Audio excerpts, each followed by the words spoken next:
ዓለም አይኑን ወደ ኢትዮጵያ ተክሎ ጉድ ለመመልከት እየተጠባበቀ ነው። ሀገራችን ኢትዮጵያ ከምንጊዜም በላይ አብዝታ መጸለይ የሚገባት አስጨናቂ ጊዜ ላይ ተገኝታለች። ለህዝቦቿ አስፈሪ፣ ለጠላቶቿ ደስታ የሆነው ዜና ከተሰማ አፍታ ሀገሪቱ የጦርነት ዋዜማ ላይ እንድትገኝ ያደረገ ክስተት መፈጸሙን ተመልክተናል። ታሪክ ስለ አንድነታቸው የሚያወሳላቸው ህዝቦቿ በልዩነት አጥር መከፋፈላቸው ዋጋ ሳያስከፍላቸው አስቸኳይ መልእክትም ተላልፏል። ከየአቅጣጫው የሚሰሙ ዜናዎች አስጨናቂ መሆናቸው ሳያንስ በእንቅርት ላይ እንደሚባለው የእርስ በርስ መታኮስ ሳያበቃ በሁለቱ ሀገራት መካከል የተደረገው የወንድማማቾች ደም አፍሳሽ ጦርነት ከህሊና መዝገብ ሳይረሳ ከታሪክ መዝገብ ሳይደበዘዝ ለዳግም እልቂት እየተዘጋጁ ነው። በዚህ ሳቢያም ከቤተ ክርስቲያን የበላይ አባት አስቸኳይ የማስጠንቀቂያ መልእክትም ተላልፏል። መልእክቱ ምን ይሆን? ህዝበ ክርስቲያን ሁሉ በአንድነት ሊፈጽመው የተገባ ተግባርስ ምንድነው? በዝርዝር ይዘናል። በቆይታችሁ ታረሙሳላችሁ። በሌላኛው መረጃችን በደቡብ አፍሪካ ያሉት ሰላም ማጣት ሳያንሳቸው በአገልጋዮች የሚፈጸሙ አሳፋሪ ድርጊቶች ደግሞ ነገሩን ይበልጥ አወሳስበውታል። ከኢትዮጵያ ለአገልግሎት በሚል ምክንያት ወደ ሳውዝ አፍሪካ በህገ ወጥ መንገድ የሚገቡ ፓስተርና ነቢያትን ተከትሎ የተጋለጠው ሚስጥር እጅግ አስደንጋጭ ነው። ይህ እውነት ያጋለጡትና በአይናቸው የተመለከቱት የእግዚአብሔር ሰውም እውነታውን በማጥራት ፊት ለፊት ተናግረዋል።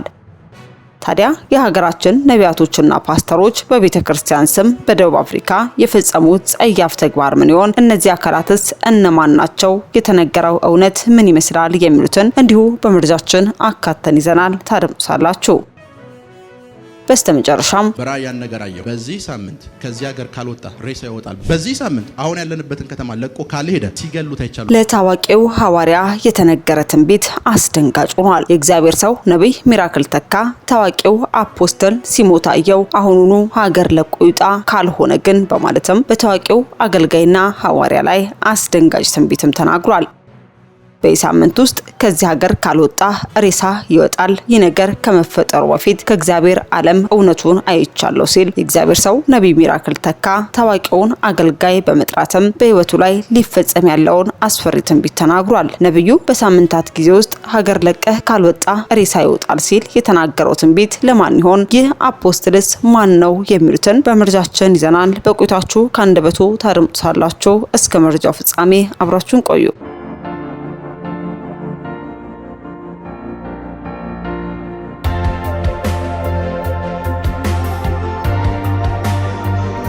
አስቀድመን ወደ ያዝንላችሁ መረጃችን ስናልፍ ህዝቡ ጦርነት እንዲቆም እግዚአብሔርን እንዲጠይቅ ቅዱስ ፓትርያርክ ጥሪ አቅርበዋል። በኢትዮጵያም ሆነ በዓለም ዙሪያ ከባድ ስጋት የሆነው የፍጥረት አውዳሚ ጦርነትን በመለኮታዊ ጥበቡና ስልጣኑ እንዲቆም ሁሉም እግዚአብሔርን በቅን ልቦና በትሁት ሰብአዊነት እንዲጠይቅ የኢትዮጵያ ኦርቶዶክስ ተዋሕዶ ቤተክርስቲያን ፓትርያርክ ብፁዕ ወቅዱስ አቡነ ማትያስ ቀዳማይ ጥሪም አቅርበዋል። ቅዱስ ፓትርያርኩ አባታዊ ጥሪያቸውን ያቀረቡት ነሐሴ 1 የተጀመረውን የ2018 ዓመተ ምህረት የፍልሰታ ለማርያም ጾምን አስመልክተው ለመላው የእምነቱ ተከታዮች ባስተላለፉት መልእክት ነው። የፍጥረት አውዳሚ ጦርነት እንዲቆም ምዕመኑ ፈጣሪን እንዲጠይቅ ያሳሰቡት ቅዱስ ፓትርያርክ በመልእክታቸው ባልንጀራ ማለት የተወሰነ የማህበረሰብ ወግ ሳይሆን መላውን የሰው ወገን እንደሚያካትት ገልጸው ፍቅርና መከባበር በሕይወተ ሥጋ ላሉ ብቻ ሳይሆን ሁልጊዜም ሊኖር እንደሚገባ አጽንኦት ሰጥተውበታል። ምዕመናንም በ15 ቀኑ የሱባኤ ጊዜ መንፈሳዊና ማህበራዊ ተግባራትን በማከናወን የታመሙትን፣ የታሰሩትን በመጠየቅ የተራቡትን በመመገብና የታረዙትን በማልበስ የተጣሉትን በማስታረቅ እንዲያሳልፉም አባታዊ መመሪያም ሰጥተዋል። አስከትለን ወደ ያዝንዳችሁ መረጃችን ስናልፍ የህዝበ ክርስቲያኑ ህግ መንግስት ቃሉም ነው። በደቡብ አፍሪካ ስለ ህገ ወጥነት ካነሳን ህገ ወጥነትን የሚቃወሙ አገልጋዮች ተቀደሱ፣ ተለወጡ፣ ተመለሱ የሚል መልእክት ያዘለ ሰው ሆኖ ህጋዊን መንገድ ተከትሎ መሄድ አለበት እንጂ አገልጋይ ሆኖ በህገ ወጥ መንገድ መሄድ ህገ ወጥ ሆኖ መግባትም የለበትም። 95% ህገ ወጥ ነው። ሳውዝ አፍሪካ ሄደው የራሳቸውን ሽያጭ በሚያደርጉበት እኔ ተቆጣጣሪያቸው አይደለሁም በማለትም ፓስተር ሳሙኤል ጌታቸው በደቡብ አፍሪካ የሚፈጸሙ ተግባራትን ተከትሎ መልእክታቸውን አስተላልፈዋል። በመልእክታቸው እንደገለጹት ከሆነም ሐሰተኛ ልምምዶች አሉ። አዎ በርግጥ አሉ። ከናይጄሪያ ከደቡብ አፍሪካ የመጡ ሐሰተኛ ልምምዶች ከመጽሐፍ ቅዱስ ተቃርኖ ያላቸው አሉ። ዘይት ቀብታችሁ እንጂ ብልቃጥ ውስጥ አድርጋችሁ ሽጡ አይለንም። ፈውስ ለሽያጭ መቅረብ የለበትም። የህዝበ ክርስቲያን ህገ መንግስት ቃሉ ነው። በሳውዝ አፍሪካ ቤተክርስቲያን የዘይት ሽያጭ አይበረታታም። ከተነሱ አገልጋዮች ረጅም ጊዜ 31 ዓመት በጸጋ አገልግሎት አገልግያለሁ። ታምራቶች በአገልግሎት ሆነዋል። እግዚአብሔር በእኔ አልፎ ለሰራው ስራ ክፍያ ጠይቄ አላውቅም። ዘይት ሽጬ የተለያዩ ቁሳቁሶችን ሽጬ አላውቅም። በግል አቋሜን ገልጫለሁ። ይህን ስል ግን ሳውዝ አፍሪካ መጥተው የራሳቸውን ሽያጭ ሲያደርጉ እኔ ተቆጣጣሪያቸው አይደለሁም። ዘይት ለሽያጭ አይቀርብም። ምናልባት የምናከብራቸው የቃልዮትና የመካነ ኢየሱስ እንዲሁም መሪዎቻችን ስህተትና የአካሄድ ግድፈት ስላለ የነቢያት አገልግሎት የለም ብንል ቤተክርስቲያንን መጠበቅ እንችላለን ከሚል መልካም ሐሳብ ያመጡት ሐሳብ ሊሆን ይችላል እንጂ ቢሆንም ልክ አይደለም። የሰጠው ክርስቶስ ነው። ስለ ህገ ወጥነት ካነሳን ቀድሞ የገቡ ህገ ወጥነት የሚቃወሙ አገልጋዮች ሐሰተኞችን የሚቃወሙት እነሱም ሆነ ሌላው የገቡበት መንገድ ህጋዊ አይደለም። ካላጋነንኩ 95% በሳውዝ አፍሪካ ያለው ኢትዮጵያዊና ኤርትራዊ ህጋዊ ሁኔታዎችን ጠብቆ የሄደ አይደለም። ቪዛ ስለማይሰጣቸው የሄዱበት መንገድ ልክ አይደለም። የሄዱበት ሞቲቭ ግን ራሳቸውን ለመለወጥ ቤተሰብን ለመለወጥ የሄዱ እግዚአብሔር ከረዳቸው በአገራቸው ጉዳይ እጃቸውን ለመዘርጋት ነው። በተለይ የወንጌል አገልጋይ ሆነው በህገ ወጥ መንገድ መግባት አለበት ወይ ከተባለ 4 ነጥብ ህገ ወጥ ሆኖ መግባት የለበትም። ተቀደሱ፣ ተለወጡ፣ ተመለሱ የሚል መልእክት ያዘለ ሰው ህጋዊውን መንገድ ተከትሎ መሄድ አለበት እንጂ አገልጋይ ሆኖ በህገ ወጥ መንገድ ተገቢ አይደለም ሲሉም ባደረጉት ቃለ መጠይቅ ላይ በተለያዩ ጉዳዮችም ማብራሪያና ምላሽ በመስጠትም ተናግረዋል። ታዲያ ፓስተር ሳሙኤል ጌታቸው በደቡብ አፍሪካ የሚደረጉ በአገልጋዮች በነቢያቶች የሚፈጸሙ የዘይት ሽያጮችን ተከትሎም እንዲህ ባለ መልኩ የተቃውሞ ድምጻቸውን አሰምተዋል። በመጨረሻ ወደ ያዝንላችሁ መረጃችን ስናልፍ በተለያዩ ትንቢታዊ አገልግሎቶቹ የሚታወቀው እንዲሁም በሚራክል መኒ ስሙ የሚነሳው ነብይ ሚራክል ተካ ዛሬ ላይ አስደንጋጭና ልብን የሚያደር ትንቢት ተናግሯል። አስቀድሞ ከሚናገራቸው ግለሰባዊና ሀገራዊ ትንቢቶች ወጣ ባለመልኩ ያልጠበቀ ትንቢትን አስተላልፏል። አንድ ታዋቂ አገልጋይ በመጥራትም በሳምንት ውስጥ ሀገር ለቀ ካልወጣ ሬሳ ይወጣል፣ ስትሞት ተመልክቻለሁ ሲልም ተናግሯል። ነብዩ እንዲህ ሲል ባልተለመደ መልኩ የተናገረው ትንቢት ታላቅ ድንጋጤንም ፈጥሯል። ይህ ትሞታለህ ከተማን ለቀህ ውጣ የተባለው አፖስትል ማን ነው? መልእክቱስ ምን ይመስላል? የሚሉትን ከአንደበቱ አድምጠን እንመለስ። አንድ ነብይና በሌላ በኖርማል ሰው መካከል ያለው ኖርማል ክርስቲያን መካከል ያለው ላይፍ ልንገራችሁ ልዩነቱ። አሌክስ ናዚ ትዝ ይላችኋል። ሰሜን የነበረው ጦርነት ከመጀመሩ በፊት 3 ወር 4 ወር በፊት እዚህ ተናግሬ ነበር። እና በመናገርበት ሰዓት እንደዚህ ይፈጠራል፣ ወደ ድርድር ይኬዳል፣ የሚያልቀው ህዳር ወር ነው ኖቬምበር ወር ብዬ ተናግሬ ነበር። አስቡት ጦርነቱ 2 ዓመት እና 3 ዓመት ሲቀጥል ከ3 ዓመት በፊት ነው የተናገርኩት። ሀፕን ከማረጉ ኤኒቲንግ ከመከሰቱ በፊት ደን ኦሬዲ ከእግዚአብሔር ዓለም ውጤቱን አይቻለው። ስብሰባ ሲኬድ አይቻለው። ህዳር ወር ዩቲዩብ ላይ ብትገቡ ታገኙታላችሁ። ሴፕቴምበር እናየው፣ ኦክቶበር እናየው፣ ኖቬምበር አየው። ከዛ በኋላ የሰላም ንፋስ ይነፍሳዩ አልኩኝ። ስምምነት ተፈጠረ አይደል? ያንን እንትን አልኩኝ። ከዛስ እኔ ይሄንን ነገር ሁሉ ከጨረስ ከ3 ወር ነው ከ4 ወር በኋላ ጉዳዩ ጀመረ። የሆኑ ሰዎች እየጸለዩ ነው። እኛ አስቀድመን ስላየ ነው እያረፍን ነው። ምክንያቱም ኤቭሪቲንግ የሚከሰተውን ነገር በሙሉ አይተነዋል። yes ዳዲ ራካቶሳሊ ብራዲያና ኮሳቴ I receive it። ምን ማለት መሰላችሁ? ላይፋችሁ ላይ ተተነበየ ትንቢት አለ አይደል? የክብር ሰው ናችሁ፣ እንደዚህ በህይወታችሁ ላይ ይፈጠራል ምናምን። አሁን እየተፈጠረ ያለ ደግሞ የቤት ክራይ ችግር አለ፣ የሆነ ያስቤዛ ችግር አለ። ልክ ያንን ትንቢት ማይስት ጀምሮ አይ የኔ ጉዞ ያ ነው፣ እኔ ምደርሶ ያ ነው፣ የተነገረኛ ነው። ራሳችሁን የምታስገቡት ያሁኑ ችግር ውስጥ አይደለም። ራሳችሁን የምታስገቡት የተተነበየው ትንቢት ውስጥ የተተነበየው። አሜን አሜን አሜን አሜን አሜን። ቁጭ በሉ። አንድ ጊዜ አንድ ሀገር ለሆነ አገልግሎት ሄድኩኝ። እኔ እንደ ድንገት እዛ ሀገር ሲሄድ ኢትዮጵያ ውስጥ አሁን አንድ ሚዲያ ያለው ከኔ ፊት ሚዲያ አገልግሎት ጀመረ። አንድ አፖስትል ደግሞ እዛ ያለሁበት ኤሪያ ነበር እና እየጸለይኩ እያለ በራእይ ያን ነገር አየሁ። ፓስተር ጆንን ጠራሁት። ይሄ ሰውዬ ዙሪያ ያሉ ሰዎችን በሙሉ ታውቃቸዋለሁ ያልኩት። አውቃቸዋለሁ። ማን ታውቃለህ? እንትና ናቀል። ኦኬ አሁን እንደውላችሁ ይሄ ሰውዬ በዚህ ሳምንት ከዚህ ሀገር ካልወጣ ሬሳ ይወጣል በላችሁ አልኳቸው። በዚህ ሳምንት አሁን ያለንበትን ከተማ ለቆ ካልሄደ ሲገሉት አይቻሉ አልኩት። ከዛ ፓስተር ጆን ስልኩን ፈላለገ፣ ደወለ፣ ተነገረውና ያ አፖስትል በእግዚአብሔር ቤት ነው ነገራችሁ ሰማ። ሲሰማ ማን ነው እንትን ቤት ይነገራችሁ? ፓስተር ጆን ተደወለለት። ፓስተር ጆን የስ ይሄንን ትንቢት የነገረህ ማን ነው ሲለው ፕሮፌት ሚራክል ሊሄድ ያለኝ ሲለው ሰውየው ቀጣይ ቀን ከዛች ከተማ ወጣ። ለምን ይመስላችኋል?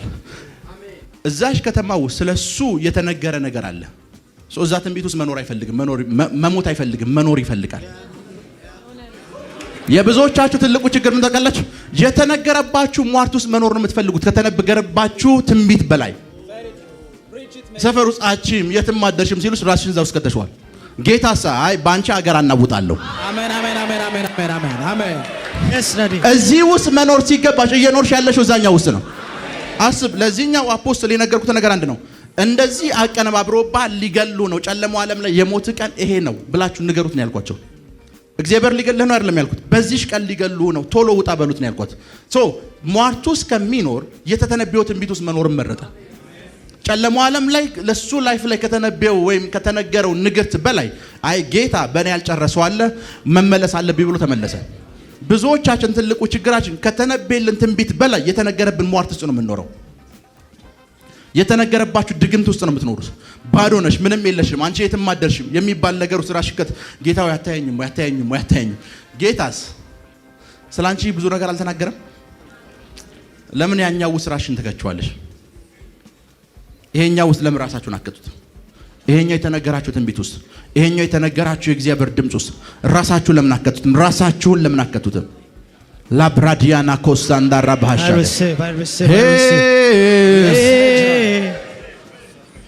ራካቶ ሳሊክር አዲያና ጎዛንዳራ ባሃሻ።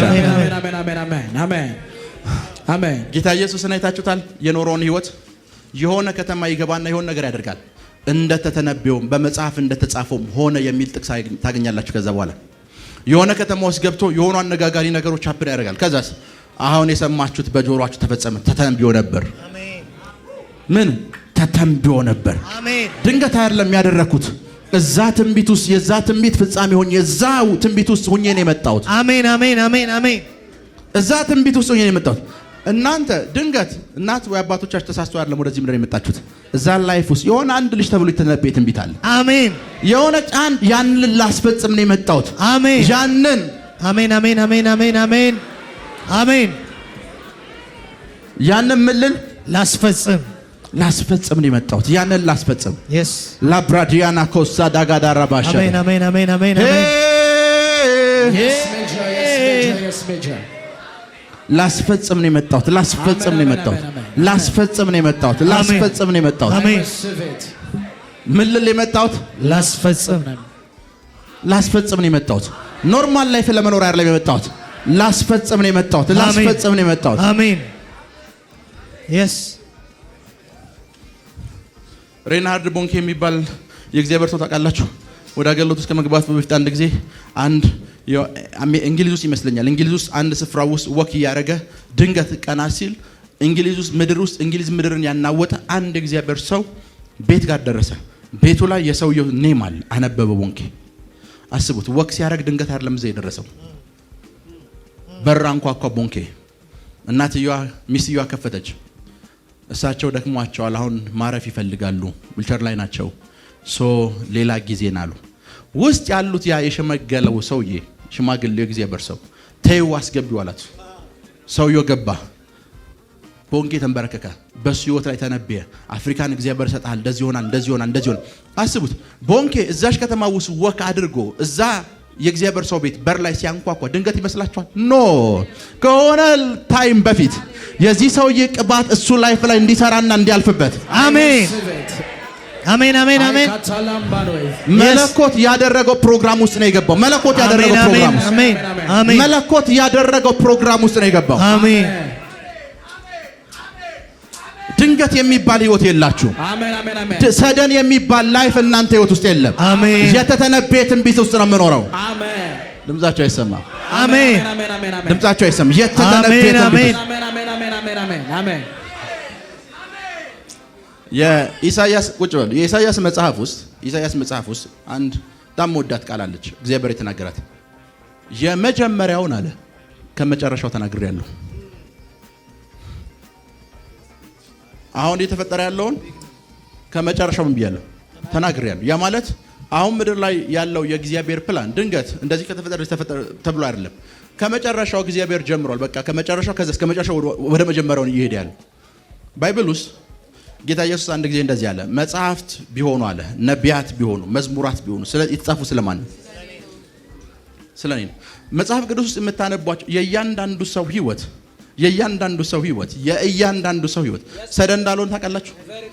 ሳምሶን የሚባል ሰው ታውቃላችሁ? ላሳያችሁ። ምን ያሉት ሳምሶን የሚባል ሰው?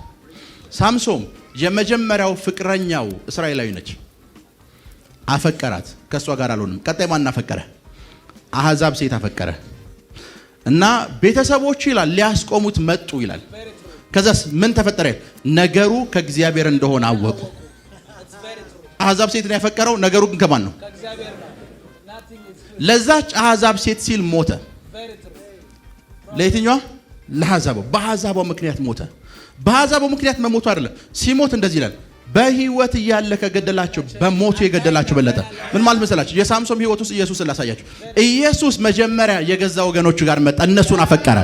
ገፉት፣ ወደኛ መጣ። ዋው! ወደኛ መጣ። ለኛ ሲል ሞተ። በህይወት እያለ ከገደላቸው በሞቱ የገደላቸው በለጠ። ሳምሶን ድንገት አይደለም ያፈቀረው፣ ፕሮግራም እየፈጸመ ነው። አሜን። የሆኑ ፕሮግራሞችን እየፈጸመ ነው። ድንገት አይደለም። ድንገት የሆነ ሴት አይቶ ወደዳት አይደለም። እግዚአብሔር ዘው ሲጻፍ ያለው ሜቢ ብዙዎቻችሁ ልብ ብላችሁ ማታዩት ነገር ላሳያችሁ። ይስሐቅ ዘፍጥረት 22 ክፍል ከ1 እስከ 4 እስኪያንብቡት። ከ1 እስከ 4 ከነዚህ ነገሮች በኋላ እሺ እግዚአብሔር አብርሃምን ፈተነው። እንዲህም አለው አብርሃም ሆይ አብርሃምም እነሆ አለ። አብርሃምም እነሆኝ አለ። እሺ የምትወደውን አንድ ልጅን ይስሐቅን ይዘህ ወደ ሞሪያ ምድር ሂድ። ወዴት? ወደ ሞሪያ ምድር ሂድ። ከየት ተነስተህ? ከቤትህ። እሺ እኔ በምነግርህ በአንድ ተራራ ላይ በዚያ መስዋዕት አድርገህ ሰዋው አለ። እኔ ወደምነግርህ ወደ አንድ ተራራ በዚያ ምን አድርገው? መስዋዕት አድርገህ ሰዋው። ቁጥር 4 ጋር ነው። በሶስተኛውም ቀን አብርሃም አይኑን አነሳና እሺ ቦታውን ከሩቅ አየ። በስንተኛው ቀን? በሶስተኛው ቀን። ሞሪያ ተራራ ርቀቱ ከአብርሃም ቤት ስንት ቀን ነው? 3 ቀን። ከኔ ጋር ናችሁ? ስንት ቀን ነው? 3 ቀን። ልጁን ይዞት ሄደ ይስሐቅን። መጽሐፍ ቅዱሳችሁን ከጥግ እስከ ጥግ ብታነቡት ልጁን ሰዋ ከተባለ በኋላ አብርሃም ልጁን ጥሎት ነው ወደ ቤት የመጣው። ልጁ ጋር አብሮ አልተመለሰም። አብርሃምና ብላቴኖቹ ተመለሱ ነው የሚለው። ልጁን ሊሰዋ ከወሰደው በኋላ አብርሃም ቤቱ ከገባ በኋላ ሳራ ነበረች፣ በድንጋጤ ሞተች። ልጇ የለም። ቀጣይ ምዕራፍ ጋር ሳራ ሞተች የሚላል። ከዛስ አብርሃምና ልጁ ይስሐቅ አብርሃም ቤት ከገባ በኋላ መቼ እንደተገናኙ ታውቃላችሁ? ይስሐቅ ወደ አባቱ ቤት ለመመለስ 3 ቀን የፈጀበት። የናዝሬቱ ኢየሱስ 3 ቀን ወደ አባቱ ቤት ለመመለስ ስንት ቀን የፈጀበት? 3 ቀን። ምን ካለ በኋላ? ከተሰዋ በኋላ አብርሃም ሰደን እግዚአብሔር መጥቶ ልጅን ሰዋልኝ ሲለው ድንገት ይመስላችሁ? ኖ፣ የተተነበየ ትንቢት ውስጥ ወክ እያደረገ ነው፣ እየተንቀሳቀሰ ነው። አሜን። እናንተ ትንቢት አስፈጻሚዎች ናችሁ። አሜን። ትንቢት የሚፈጸምባችሁ ሰዎች ናችሁ። አሜን። ትንቢት የሚፈጸምባችሁ ሰዎች ናችሁ። አሜን። እና አብርሃም ድንገት ይመስላችኋል እዛ ተራራ ላይ ወጥቶ ልጁን እዛ ተራራ ላይ ጥሎት ቤቱ ገብቶ ልጁ መልሶ ከአባቱ ጋር ከስንት ቀን በኋላ የተገናኘ ነው? ከ3 ቀን በኋላ። የናዝሬቱ ኢየሱስን አስባችሁታል? በመቃብር ስንት ቀን ይቆዩ? 3 ቀን። ወደ አባቱ ክብር ሲመለስ ከስንት ቀን በኋላ? አምላኬ ለምን ተውከኝ እኮ ነው ያለው። ከ3 ቀን በኋላ እግዚአብሔር አብርሃምና ይስሐቅ የሚያደርጉትን ነገር ሲያደርግ ኤቭሪቲንግ ያን ሁሉ ሀፕን ሲያደርግ ለምን ይመስላችኋል? ከመጨረሻው ነው የጀመረው። የተተነበየ አለ፣ ፕሮግራም የተደረገ አለ። የምትኖሩት ላይፍ ሰደን አይደለም፣ ድንገት አይደለም። እናንተ ህይወት ላይ የተተነበየ አለ። አሜን። ከዚህ ቤተሰብ አንድ አነጋጋሪ ሰው፣ አንድ ኃይለኛ ሰው፣ አንድን ምድር የሚያናውስ ሰው፣ አንድ የብዙዎችን ቀንበር የሚሰብር ሰው። አሜን። Yes, Daddy. አንድ አሜን። አንድ ሰው አሜን። ውሰድ ወሰድኩኝ በኢየሱስ በሟርቱልኝ ሟርቱስ ራሴን አልከተም። ጌታ ኢየሱስ አንድ ጊዜ ይሄ ሰፈር አላቸው። ይሄ ሰፈር አስቡስ፣ እዛ አንተ የምትውልበት ሰፈር አለው። ሌሎችን ሐዋርያ ሰበሰባቸውና ስለኔ ምን ይባላል አላቸው። ሰፈሩ ስለኔ ምን ይላል? ሰፈሩ አሉት። አዎ ሰፈሩማ ደስ የሚለው አሉት። ከነቢያት አንዱን ይላል። አይ እኮ የትኛው ነብይ አላቸው። ኤርሚያስ ይሉሃል። ምን ይሉሃል? ኤርሚያስ መቃብሩ ይታወቃል። ኤርሚያስ ነህ ማለት ነው። ታውቃላችሁ ኢየሱስን አንተ ነብዩ ኤርሚያስ ነህ ማለት መጽሐፍ ቅዱሳችሁን ሰቆቆ ኤርሚያስን አንብቡ። ትንቢተ ኤርሚያስን ሙሉ መጽሐፍ ቅዱስን አንብባችሁ አንድ ሰው ትንቢቱን ያልተቀበለ ሰው ቢኖር ኤርሚያስ ነው። አንድም ሰው አልተቀበለው። እግዚአብሔር ለሱ እንዳል ኤርሚያስ አለው አንተ ያንተ ትንቢት አለው ለነሱ ዘፈን ሆኖላችኋል። እየተደበሩብህ ነው። ይጠሩት የእግዚአብሔር ሰው ፕሮፌሰር ብለው ይጠሩትና ልክ እሱ ሲተነብይ በተቃራኒ እነሱ የሚርጣ ያችሁ የሞኝ ምናምን ይላል። እና ጌታ ኢየሱስም እንዳልታውቃለሽ ኤርሚያስ ነው። ዝም ብለህ ነው የምትጮህ እንጂ ሰፈሩ አይቀበልህም። እሺ እናንተ ምን ትላላችሁ ሲል ጴጥሮስ ያው ሌሎቹ አንዳጅ ያሳደገው ኤልያስ ነው አሉት። ቢያንስ ትንሽ እሱ ከዛስ አስቡት ጌታ ኢየሱስ ሰፈሩ ነብይ ብሎ ተቀብሎኛልና ነብይ ልሁን አላለም። የሰፈሩ አስተሳሰቡ ራሱን አልከተተም። ጴጥሮስ መጣና አንተ ያው እግዚአብሔር ልጅ ነህ ሲለው አየህ እኔ በሰፈሩ አይደለም የምኖረው አንተ ይሄን የገለጠልህ የሰማይ አባቴ ነው። እኔ አመኘ እየተንቀሳቀስኩ ያለው ሰፈሩ ስለኔ የሚያወራውን ሳይሆን የሰማይ አባቴ የማን ሰፈሩ የእግዚአብሔር ልጅ ነህ አይለው። ሐዋርያቶቹ የእግዚአብሔር ልጅ ነህ አላሉትም በዛች ታይም ላይ። ነገር ግን አለው የሰማይ አባቴ። ለምን ሰፈሩ ውስጥ የሚነገሩ ራሴን እከታለሁ? ጓደኞች የሚነግሯችሁ ውስጥ ለምን ራሳችሁን ትከታላችሁ? ዙሪያችሁ አብረዋችሁ የሚሉ ሰዎች ስለእናንተ የሚናገር እስኪ ዙሪያችሁ ያሉ ሰዎችን ጠይቋቸውና ስለኔ ምን ትላላችሁ በላቸው። አንተ ከጀማው ሞኙ አንተ ነህ ይሉሃል። ከጀማው ምንም የማይገባው ዙሪያችሁ ያሉ ሰዎች ስለእናንተ የሚሰጡት አስተያየት ውስጥ ለምን ራሳችሁ ትከታላችሁ? መክተት ካለባችሁ እንደ እግዚአብሔር ሰው እንደ መንፈሳዊ ሰው አይ እኔ የተነገረልኝ ትንቢት አለ። የሰማይ አባቴ ገና ልጅ ሳለሁ ያወራኝ ነገር አለ። ለእናቴ በህልም ያሳያት ነገር አለ። ለእናቴ የተነበየላት ፓሪካቶሳ ሊብራዲያና ኮሳተ አሜን ጀለ ብሬዲያና ኮሳ ካራባጋዳና ኮሳተ አሜን I receive ለእናቴ ምን ያላት አለ? የተነበየላት። ለአባቴ ያሳየዋል። አባቴ ስም ሲያወጣልኝ እንኳን ኖርማል አይደለም ያወጣልኝ፣ በህልሙ የሆነ ነገር አይቶ ነው።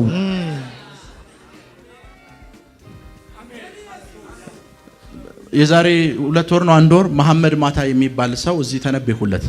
ስም የአባቴ ስም ማታ ነው መጥቷል አለ መሐመድ ማታ ነህ አንተ ተነሳ። ይሄን ሰው ያያችሁት? የዛሬ 1 ወር ማታ የሚባል ሰው ያለው አልኩት። አባቴ ነው። አባትን ሳየው ሙስሊም አይደለም አልኩት። እናትንም ሳያት ሙስሊም አይደለችም። እና መንፈሳዊ ዓለም ለምንድን ነው መሐመድ ያሉት ብዬ ጠየቅኩ ነው ስል ስሜ መሐመድ ነው አለ። አባት ለምንድነው መሐመድ የሚለውን ስም ያወጣል ስለው በአንድ ምክንያት ነው። ሰፈሩ ውስጥ የሚታወቅ አንድ መሐመድ የሚባል ሀብታም ነበራል። ሄሎ አባቱ ይሄ ልጅ ላይ ምን እያለ ነው? እየተነበየ እኮ ነው። ሰፈሩ ውስጥ ሁለተኛው መሐመድ አንተ ነህ። ስም ሲወጣልኝ እንኳን ኖርማል ያልወጣልኝ። አሜን ራባጋዶ ሳሊ ብራዲያና ኮሳተ አሜን። ስለኔ ስለናንተ አሜን እንደ እግዚአብሔር ነብይ በህይወታችሁ ላይ ይናገራል። አሜን። የተተነበየላችሁ ትንቢት ጋር ውድ የሻሎም ቲዩብ አድማጭና ተመልካቾቻችን ለሰዓቱ የያዝንላችሁ መረጃ ያደመጣችሁትን ይመስል ነበር። በሌላ አዳዲስ መረጃ እስከምንገናኝ መልካም ቆይታ